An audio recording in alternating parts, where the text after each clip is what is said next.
and don't put anything there.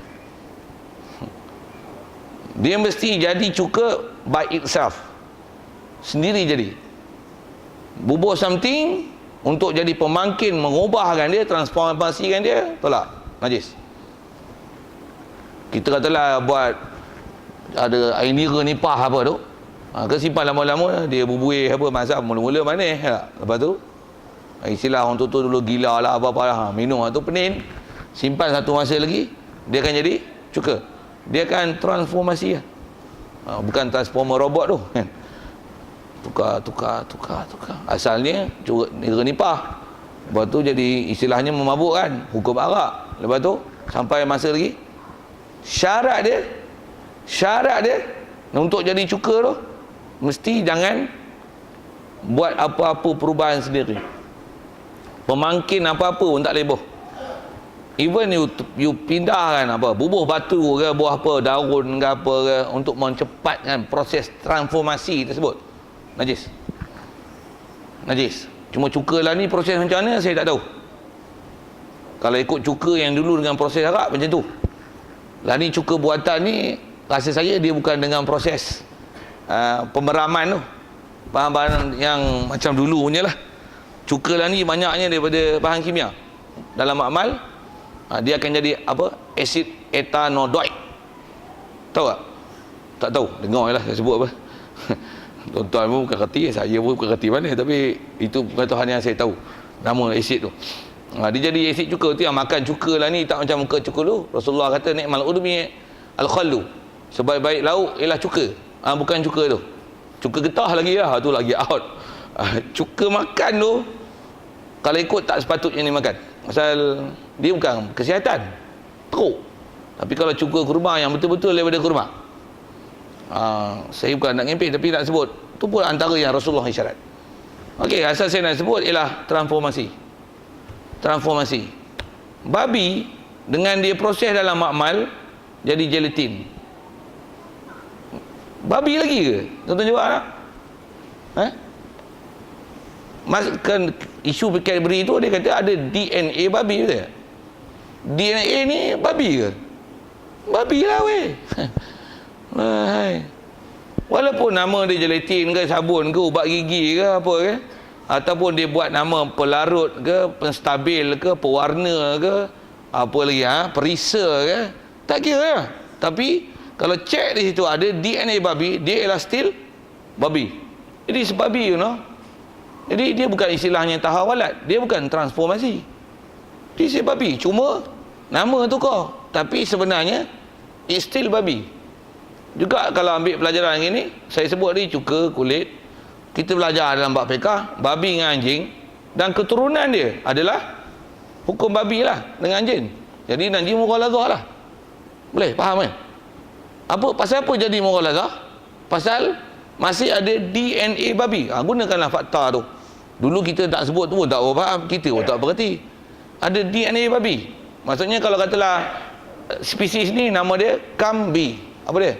Kambing dengan babi. Cek memang ada DNA babi. Babi walaupun memang ada DNA kambing, tapi bila ada DNA babi, maka dia ialah babi. Ni mughalazah. Pasal apa? Pasal walaupun macam tu, dia tak dipanggil transformasi kat tu. Hak tu bahkan dia hukum bersalur-galur, meleret-leret, hukum babi. Apa saya nak sebut ialah tentang nak faham masih babi dan dia tak hukum berubah. Bila tak hukum berubah, babi ialah babi. Melainkan sikit babi macam ni. Babi, katalah dalam hutan ni banyak babi. Babi ni mampu, waktu dalam tempoh 200 tahun telah ditransformasikan, badan dia yang reput, tulang dia yang reput, dengan transformasi pun made in Allah Ta'ala punya. Fosil-fosil dia menghimpunkan hasil petroleum bawah tanah jadi petroleum. Petroleum apa? Petroleum babi. Pasal petroleum ni antaranya fosil-fosil daripada haiwan lah. Soal mughalazah petroleum. Tuan-tuan nak jawab je. Mughaladzah tu. Fiqh tuan belajar macam mana? Mughaladzah tak?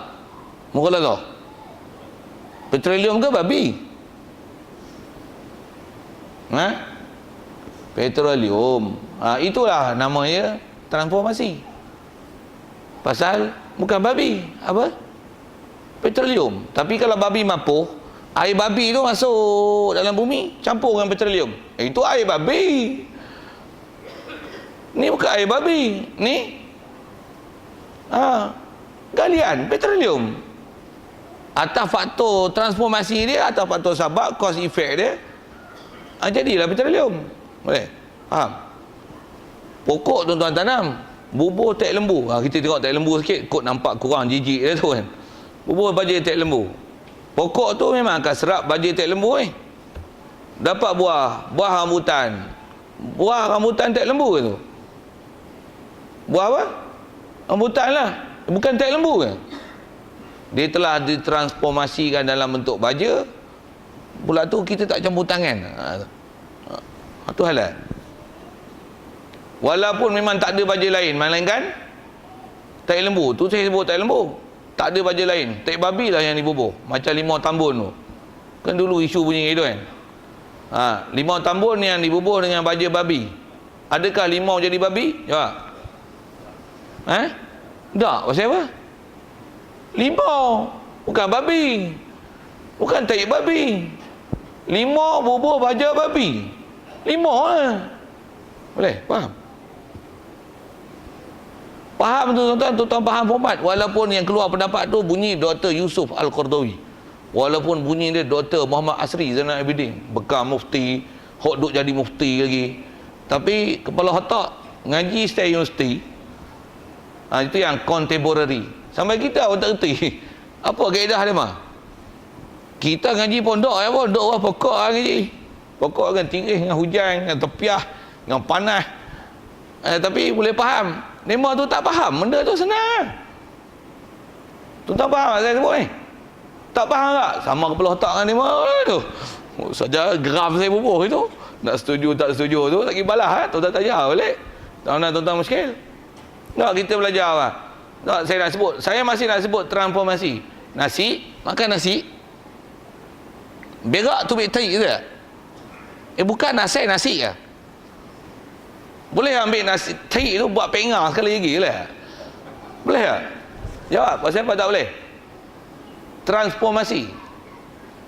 Nasi yang asal halal dah diproses tukar jadi tea. Dan nasi tu memang nasi, tapi bila diproses yang tarik ada yang jadi peluh je. Tapi bila transformasi dia peluh, macam mana? Tak najis. Darah najis. Darah tu kan proses orang tua-tua dulu bersebut, impun 40 hari darah jadi mani. Kalau disepah ibu dia akan jadi susu, jadi benih. Air mani suci tak? Mai pada mana? Darah. Bukan darah najis lah. Darah najis ni air mani lah. Telah transformasi. Itulah nama transformasi. Barulah benda yang suci akan jadi najis, najis akan jadi suci. Boleh? Arak jadi cuka. Kulit bangkai yang unsur haiwan jadi macam tumbuhan, rendam tak busuk. Boleh? Nasi jadi tea. Nasi jadi darah. Darah jadi air mani. Air mani jadi orang, itu luka keluar darah. Najis tak? Pasal apa najis pula? Air mani orang. Darah tu najis. Tu. Boleh? Pasal apa pula najis? Transformasi. Boleh? Lemak babi buat gelatin, transformasi ke? Tak. Itu bukan transformasi. Itu proses makmali. Proses dalam makmal maksudnya. Campur. Okey, siap. Macam tu. Tak faham tanya lain. Nak cerita apa? Saya nak cerita nak ikut. Kalau tuan-tuan nak ikut yang bopi bahasa ulama kontemporari, makanlah babi macam tu. Pakailah ubat gigi tu. Pakai lah. Bahasa tu bahasa terbalik tau. Macam budak-budak naik pokok, naik lah tinggi-tinggi lagi. Tak faham sudah. Saya tak payah syarah panjang tu. Okey, siap. Asal nak cerita mana? Ikut Nabi SAW. Sikit nak sebut tuan. Ulama Kalau kita ambil pengajaran sikit pada kisah apa? Kisah zaman Bani Israel dulu. Dia orang ni antara pantang larang pada zaman dulu, Allah Ta'ala tak bagi menangkap ikan hari Sabtu. Yang tak boleh memang tangkap ikan hari Sabtu. Memang turun hari Sabtu memang salah. Betul? Macam mana nak boleh ditransformasikan, sikit nak guna bahasa itu, supaya tak dinamakan Sabtu. Dia orang buat macam mana? Tahan buka hari Jumaat, ambil hari Ahad. Jadi tak tangkap ikan lah hari Sabtu, tapi pukat kena hari Sabtu. Jangan buat pasal itu. Macam mana pun, kalau tuan-tuan nak belajar fiqh banyak hal tu, tapi nak sebut tu kaedah Bani Israel dulu, dilaknat, orang Ta'ala tak beri rahmat, orang Ta'ala tak dihantar Nabi Rasul, tapi dia orang ni degil kepala batu. Antara sebab-sebab ni, dia orang ni bila ada benda-benda yang orang Ta'ala haramkan, dia cari jalan hadai. Sikit lah sebut ayat-ayat macam tu lah. Satu, ulama kita dulu sangat jaga tu, sangat jaga. Kalau memang ada waris syarak yang disiplin ilmu dia betul, baru dia ikut. Disiplin ilmu dia tak betul, dia tak ikut. Zaman lah ni susah. Kalau yang contemporary ni, alasan dia nanti semua canggih-canggih. Yang kita tak biasa jumpa dulu alasan itu, tapi lah ni akan keluar macam-macam pendapat. Okey, saja nak peringatkan sikit tentang contemporary macam tu. Jadi asal nak bicara, kita nak bicara ni tentang akidah kita ke Nabi Muhammad SAW, yang kita mesti pegang dia adalah seabdul makhluk, dan surely tentulah apa yang hasil pada dia adalah terbaik. Nak syarah tu panjang tu, satu kelam 4 bulan pun syarah tu memang masih nak cerita prinsip tu. Jadi kalau nak ada benda yang nak dibetulkan, kita nak dibetulkan atas prinsip tu lah. Cuma atas bahas fiknya, ada hukum sunat, ada harus, ada yang jadi wajib. Nisbah Rasulullah tak buat, ada Rasulullah tak buat tu, ada yang jadi harus, ada yang jadi makruh, ada khilaf aula, ada makruh apa, makruh tanzih, ada makruh tahrim, ada yang jadi haram. Macam mana nak tahu tu? Itu tengok detail dalam fiqh. Ulama bahas lama, cuma kita akut cuai tak pergi ngaji. Okey. Baik. Jadi seabdul makhluk wajib berpegang adalah Nabi kita Muhammad sallallahu alaihi wasallam. Lepas tu sabar. Kemudian maka segala rasul yang lain. Lepas tu semua rasul lain. Macam mana pun atas peritilan ulama, rasanya kita ada sebut bab rasul lah itu. Rasul paling afdal Nabi Muhammad, selepas dia mengikut ranking atas istilah adalah rasul-rasul yang berpangkat ulul azmi. Ulul azmi pun tertib yang ulama dah sebut. Pertama Nabi Muhammad sallallahu alaihi wasallam. Nombor 2 Nabi Ibrahim alaihi salam. Nombor 3 Nabi Musa alaihi salam. Lepas tu Nabi Isa alaihi salam. Last sekali Nabi Nuh alaihi salam. Ikut ranking tu ni, Muhammad, Ibrahim, Musa, Isa, Nuh. Wajib itikad tu, pasal jelas nas Quran bersebut fasbir kama sabara ulul azmi. Semua ulama tafsir mensyarahkan ulul azmi ni 5 ni, tak ada hal lain. Walaupun ada sebagai ulama menambahkan beberapa orang lagi, tapi yang wajib dipegang, yang muktamad mengikut kaedah ahli sunnah wal jamaah 5 ni. Baik, selepas yang ulul azmi barulah rasul-rasul yang tak ulul azmi. Bila rasul yang tak ada nama istilah ulul azmi ni, kalau ditanya siapa afdal, kata wallahu alam. Pasal kita tak wajib tahu siapa afdal.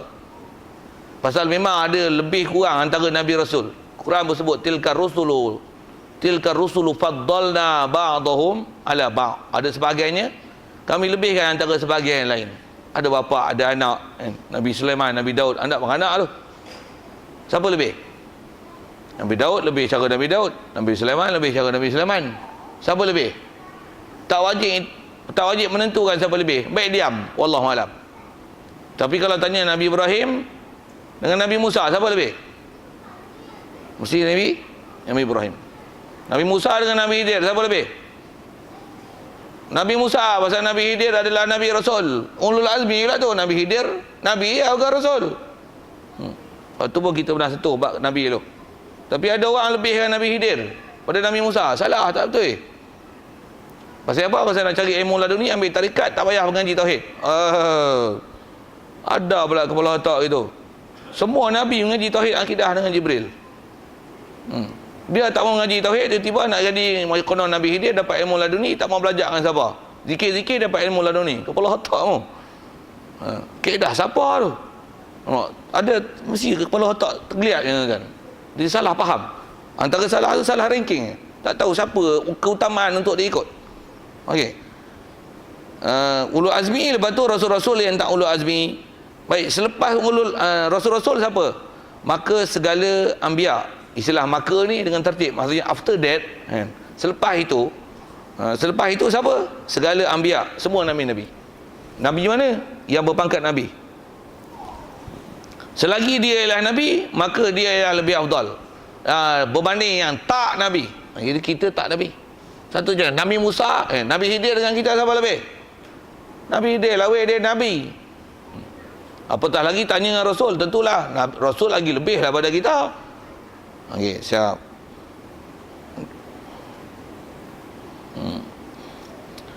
Selepas Nabi siapa? Lepas Nabi kemudian malaikat salawatullahi wassalamuhu alaihim. Lepas tu para malaikat. Cuma malaikat ni seingat saya dalam kaedah Matan Jawarah tu dia sebut malaikat ni malaikat mana yang duduk selepas Nabi disebab pangkat dia paling tinggi. Malaikat ni ialah malaikat yang jadi ketua malaikat yang kita bicara itu buat malaikat. Mana dia? Hak 10. Jibril, Mikail, Israfil, Israel, Munkar, Nakir, Raqib, Atid, Malik, Ridwan. 10. Jadi selepas Nabi-Nabi, malaikat-malaikat yang ru'usul malaikah. Wa ba'duhum malaikah dzil fadli. Sebut dalam Matan Jawarah. Wal anbiya yalunahu fil fadli wa ba'dahum malaikah dzil fadli. Selepas pada Nabi-Nabi adalah para malaikat. Malaikat mana? Dzil fadli. Kata ulama mensyarahkan Matan Jawarah tu, dzil fadli itu apa? Malaikah dzil fadli ay ru'usil malaikah. Ketua malaikat. Ketua malaikat ni hak 10. Jadi nak banding malaikat hak 10 berbanding dengan kita manusia, malaikat lebih. Malaikat mana? Malaikat yang ketua malaikat.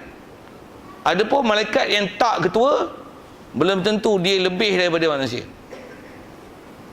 Belum tentu dia lebih daripada manusia. Tapi kalau ketua malaikat, dia memang lebih daripada manusia. Manusia mana? Manusia lain pada Nabi-Nabi Rasul. Manusia awam yang bukan Nabi Rasul. Baik, selepas daripada malaikat, barulah senarai itu. Kemudian maka segala sahabat radhiyallahu anhum. Lepas tu para sahabat. Kalau ikut kitab tauhid ngaji khas tu memang disebut satu-satu lah. Baik, bila sebut sahabat, sikit tanya soalan umum. Bila sahabat, selepas sahabat, siapa ranking dia? Takkan tak bisa dengar kot. Tak bisa dengar. Hak tu lah nak kena mengaji lagi. Itu yang ada ngaji pun ngaji akidah ni kan, bukan ngaji fiqh. Ngaji akidah pasal kena itikad. Itikad tak betul, sesat weh. Selepas sahabat siapa? Nama grup. Siapa? Tabi'in. Istilah Arab lah sikit. Tabi'in. Lepas tabi'in, tabi'in. Yang memang dari segi itikad kena itikad 3 generation ni. These 3 generations. Apa dia? Sahabat. Lepas tu tabi'in, tabi'in. Satu kalau doa pun dia sahabah ajma'in. Lepas tu wa tabi'in wa tabi'ihim bi ihsanin ila yaumiddin. Sahabat, tabi'in dan tabi'in. Kenapa? Pasal ambil daripada huraian Nabi SAW, dia pernah sebut khairul qurun qarni. Sebaik kurun aku. Maksudnya zaman manusia baik, zaman aku. Maksudnya zaman dia orang yang bertemu dengan dia. Dia wafat. Siapa yang bertemu dengan orang bertemu dengan dia? Itu yang tabi'in. Wafat tu. Siapa yang bertemu dengan dia? Yang tabi'in. Yang memang Rasulullah isyarat 3 generasi. Atas sebut ulama, dia lebih kurang kalau ni sebuah masa 300 tahun. Jadi sahabat tu sampai habis generasi sahabat, angka kira 100 tahun. Itulah umum bahasa angka disebut 300 tahun di atas 3 generasi. Bukan kira individu seorang-seorang, di atas kira generation. Generasi sahabat umur habis dalam 100 tahun. Pasal ada yang masa Rasulullah nak wafat tu, ada orang yang baru lahir bertemu dengan Rasulullah. Jadi dia dapat martabat sahabat. Macam mana pun nak sebut, generasi yang memang jamin dari segi itikad 3. Satu di atas 3 ni juga. Kaedah akidah ni. Apa dia?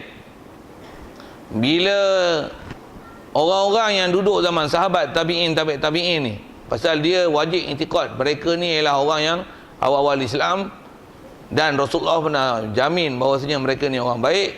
Mengikut kaedah Ahli Sunnah wal Jamaah, jangan ada apa-apa ayat mengutuk mereka, khususnya sahabat. Pasal sahabat dengan terang Allah Ta'ala sebut berapa banyak ayat Quran dan berapa banyak tempat dalam Quran menyebut kemuliaan mereka dan meletakkan pangkat radhiyallahu anhum wa radu anhu. Siapa yang berpangkat tu? Dapat tuanku bagi. Tuanku boleh bagi Datuk Seri, Tan Sri, Datuk, nenek moyang pun dia boleh bagilah, tapi radhiyallahu anhum made in Allah Ta'ala. Allah Ta'ala punya. Pasal radhiyallahu anhum untuk sahabat. Nabi-nabi kita doa macam mana? Contoh tak tahu. Nabi Muhammad alaihi salatu wassalam, sallallahu alaihi wasallam. Nabi Isa alaihi salam. Untuk Nabi assalam. Nabi Muhammad dua-dua. Sallu alaihi wasallimu. Salawat dan salam. Nabi Muhammad tu istimewa dia. Kalau ada Nabi Muhammad dan Nabi-Nabi lain, bubuh juga salawat dan salam. Tapi kalau Nabi Isa alaihissalam, Nabi Musa alaihissalam, Nabi Khidir alaihissalam, Nabi Muhammad sallallahu alaihi wasallam, alaihi salatu wassalam, sahabat radhiyallahu anhum, tabi'in radhiyallahu anhum, tabi'in radhiyallahu anhum, ulama rahimallahu taala. Itu ialah nisbah doa yang kita disuruh doa pada mereka. Okey, dan doa tu ialah doa, disebab doa disebab kita doa ke demo siapa? Pasal wajib i'tiqad mereka adalah ranking manusia, makhluk yang baik mengikut ajaran Ahli Sunnah wal Jamaah. Okey. Satu di atas kaedah tu. Bila ada orang kutuk sahabat, out. Kutuk Nabi tu kutuk malaikat apa tu kutuk kitab tu kutuk apa? Kutuk sahabat. Okey, sikit dengan kaedah akidah gini. Allah Ta'ala memang fokus dalam Quran tentang sebut radhiyallahu anhum, dan Allah Ta'ala sebut antaranya ciri-ciri sahabat ni. Kalau disebut Quran sebut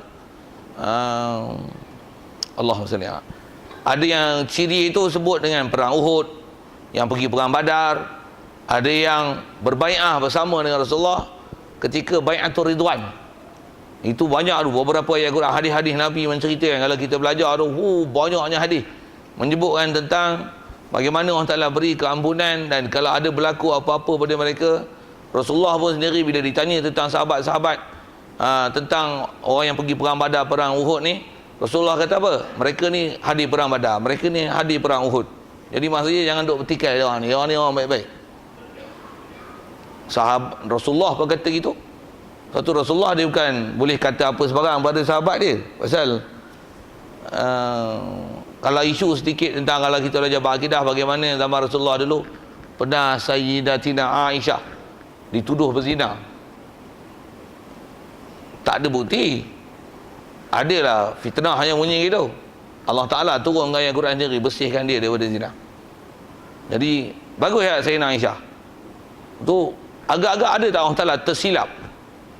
Agak-agak salah tu ayat tu. Wajib yakin Allah Ta'ala takkan ada silap. Allah Ta'ala yang letakkan radhiyallahu anhum wa radu anhu pada sahabat. Betul tak? Okey, agak-agak ada tak Allah Ta'ala tersilap? Orang yang tak sepatutnya diberi radhiyallahu anhum, Allah Ta'ala terbagi radhiyallahu anhum. Ada? Tidak.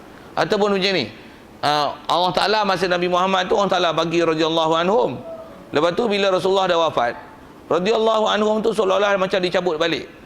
Jadi Allah Ta'ala tak tahu siapa yang sepatutnya diberi radhiyallahu anhum. Jadi radhiyallahu anhum tu hanya ketika hayat Rasulullah, bila Rasulullah wafat dah dicabut pangkat radhiyallahu anhum tu daripada para sahabat. Gitukah? Jaga tidak. Baik. Saya nak ajar soalan-soalan itu pasal nak percaya gini. Jagalah yang ni lah. Kalau kita faham akidah, kita ada jati diri, tak masuklah ajaran Syiah. Syiah dikutuk Sayyidina Abu Bakar. Abu Bakar habis khalifah ni yang betul Sayyidina Ali ya. Hal lain macam mana? Dengar ayat mencarut ya tuan-tuan dia orang ni kepada sahabat. Allah letakkan radhiyallahu anhum, mereka mencarut sahabat. Macam tu keluar Ahli Sunnah wal Jamaah. Keluar tu tahap mana? Kalau sebut tentang kata Allah meletakkan radhiyallahu anhum, mereka mengatakan laknatullah alaihim. Macam mana? Kafir tu. Itu yang kebanyakan ulama ahli sunnah wal jamaah. Syiah yang la ni, Syiah yang imamiyah lah umumnya, yang bangangi ni, bohpi bahasa itu. Bangangi rasanya bodoh, tak reti dalam bab akidah. Ada benda yang pahaman dia kepala otak dah tercedera tak? Macam mana ada yang contemporary tadi macam tu. Yang ni pun cedera. Ada pahaman Yahudi yang meresap situ. Habis semua dilaknatnya para sahabat. Macam mana? Keluar pada akidah ahli sunnah wal jamaah, kafir weh. Kafir weh. Dia tak ada excuse itu. Pasal bubuh laknat tu weh. Dan jaga tuan-tuan, untuk dia bagi hujah cara dia. Macam mana pun saya sebut tadi, dia hujah cara dia pun. Itu yang kita kena ikut kaedah ulama dulu. Dia dah ajar prinsip dan format bagaimana supaya faham i'tikad betul. Apa dia? Dia kutuk je sahabat, kata sahabat ni orang baik. Allah pun kata radhiyallahu anhu wa radu anhu. Macam mana hang boleh bertikai dah? Itu kita punya senjata tu. Kalau tuan-tuan tak pandai detail, kena ngajilah detail. Tapi itu prinsip asas yang mesti dipegang. Sekalipun dia datang dengan macam-macam hujah untuk menunjukkan sahabat ni jahat. Pasal kita tak diajar prinsip memburukkan sahabat. Satu ulama-ulama kita yang pakar-pakar pun dia kata apa? Wa ma jara bainas sahabi naskutu anhu wa ajral ijtihadi nusbitu. Apa yang berlaku di kalangan sahabat kita diam. Terus kata apa? No comment. Pasal apa? Allah letak radhiyallahu anhum. Kat kita memang ada maklumat sejarah, cuma kalau tengok salah silah pemberitaan tu, siapa sampaikan berita tu, maklumat pada mana, sahih tak sahih, betul tak betul ke fitnah, kita tak pandai. Kita pun jauh dengan zaman mereka. Macam mana?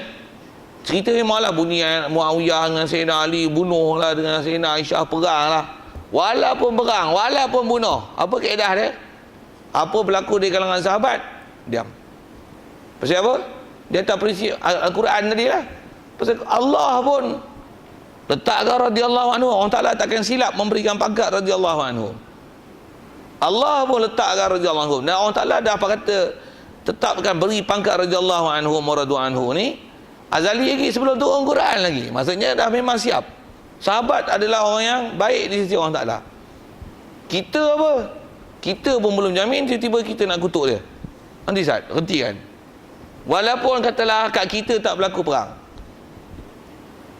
Melayu perang, tuan-tuan biasa perang. Bisa bunuh orang. Para sahabat ada yang di antara mereka bunuh orang. Bunuh pun bunuh antara sahabat tu. Berlaku pun berlaku perang lah. Berlaku perang pun pasal adalah fitnah-fitnah yang ditimbulkan. Bayang tuan-tuan, zaman Rasulullah gemilang, bila Rasulullah tak ada je. Tak mau bayar zakat, tak mau macam ni, tak mau macam ni. Macam-macam lah nak sebut peristiwa tu. Sampai dia orang nak jatuhkan Islam tu, yang khalifah seorang dibunuh. Sayyidina Abu Bakar je yang tak dibunuh. Sayyidina Umar bunuh. Sayyidina Uthman nanti bunuh. Sayyidina Ali bunuh. Semua bunuh. Maksudnya orang-orang terbaik ni dibunuh semua. Jadi tang dia bunuh tuan-tuan. Dan bayang tuan-tuan bagaimana huru-hara suasana negara mereka tu. Yang tu yang boleh jadi perang. Dalam keadaan media pun bukan ada internet, bukan ada Facebook, bukan ada kenal, bukan ada telefon. Jadi orang nak sebar fitnah ni sangat-sangat. Pula tu nak betul ni siapa? Mana yang terkini? Mana yang kemudian? Macam Cadbury lah, mana yang halal, mana haram? Siapa dulu? JAKIM dulu ke kementerian dulu? Mana halal, mana haram? Maklumat internet boleh tengok, boleh tarikh, tengok jam apa dulu. Tak ada. Masa tu berlaku perang. Sikit saya nak syarah yang ke bab sahabat tu. Jadi fahamnya apa? Bila walaupun berlaku perang, Allah dah jamin radhiyallahu anhum, kita apa pun tak ada, memang tak duduk dalam zaman yang dijamin oleh Rasulullah. Apa kaedah dia? Dengar saya sebut, diam. Nak kena jekah sikit. Diam. Jangan duk kata apa. Saya, hang siapa? Situ lah. Satu Syiah, awak dah. Saya saja nak sepak Syiah tu. Kaedah sepak Syiah itu je. Kalau kita pegang dengan sahabat tu betul lah, sepak Syiah. Walaupun dia bagi hujah macam-macam. Saya tak cadang nak sebut hujah dia. Walaupun saya tahu macam-macam hujah dia mah. Tapi semua Syiah, semua hujah bodoh.